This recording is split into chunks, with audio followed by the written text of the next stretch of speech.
फरवरी 2020 में Donald Trump के लिए इंडिया में एक भारी भरकम इवेंट करवाया गया। नमस्ते ट्रंप। नमस्ते Trump, India friend, the president of the United states of America, mister Donald Trump. क्या फायदा हुआ इस सब नाटक का, जब जरूरत पड़ी तो डोनाल्ड ट्रंप ने इंडिया को अब सपोर्ट भी नहीं किया। My friend is Trump. भाई ये डिप्लोमेसी होती है। जिस तरह हर किसी से शादी में भाई साहब कहा जाता है, लेकिन वो सगा भाई नहीं होता है। अमेरिका किसी का पक्का दोस्त नहीं है, वो सिर्फ उसी से मतलब रखता है जिससे उसको कुछ फायदा हो। वो ये कभी नहीं दिखाते कि उस वक्त भारत और अमेरिका के बीच रक्षा डील हो रही थी। क्लिप काट कर चलाने से सच्चाई नहीं बदलती मेरे भाई। इससे पहले ट्रंप ने यह भी कह दिया था कि इंडिया और पाकिस्तान तैयार हो गए हैं full and immediate cease fire के लिए। ये कैसे हुआ? इंडिया के किसी गवर्नमेंट ऑफिशियल के इन्फॉर्म करने से पहले डोनाल्ड ट्रंप ने इन्फॉर्मेशन कैसे दे? अमेरिका हमेशा सरपंच बनने की कोशिश करता है, इसलिए उसने जल्दी सीज फायर का ऐलान किया।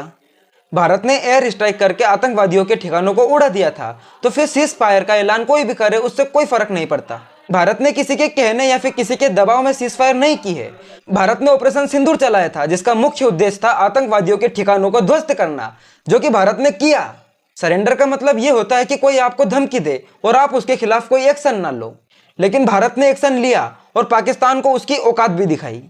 आईएमएफ के एग्जीक्यूटिव बोर्ड में 25 मेंबर्स हैं, कुछ इंडिविजुअल कंट्रीज हैं और कुछ ग्रुप ऑफ कंट्रीज हैं। इंडिया का ग्रुप है श्रीलंका, बांग्लादेश और भूटान के साथ, और इस ग्रुप के टोटल वोट्स हैं 3.05%। यहां भी सबसे ऊपर अमेरिका, जिसके पास 16.49% वोटिंग राइट्स हैं। इसके अलावा यूके, फ्रांस, जर्मनी, जापान जैसे देश हैं। सवाल यह है कि अगर इंडिया की फॉरेन पॉलिसी स्ट्रांग है तो इन सारे देशों को क्यों नहीं कन्विंस कर पाए कि आईएमएफ ये लोन ना दे पाकिस्तान को? इन सभी देशों के रिप्रेजेंटेटिव्स ने लोन अप्रूवल्स पर कोई आपत्ति दर्ज क्यों नहीं करी? भाई का सवाल यह है कि आईएमएफ ने भिखारिस्तान को लोन दिया तो भारत उसे क्यों नहीं रोक पाया, लेकिन यह नहीं पूछेगा कि भारत की आईएमएफ में ताकत कम क्यों है।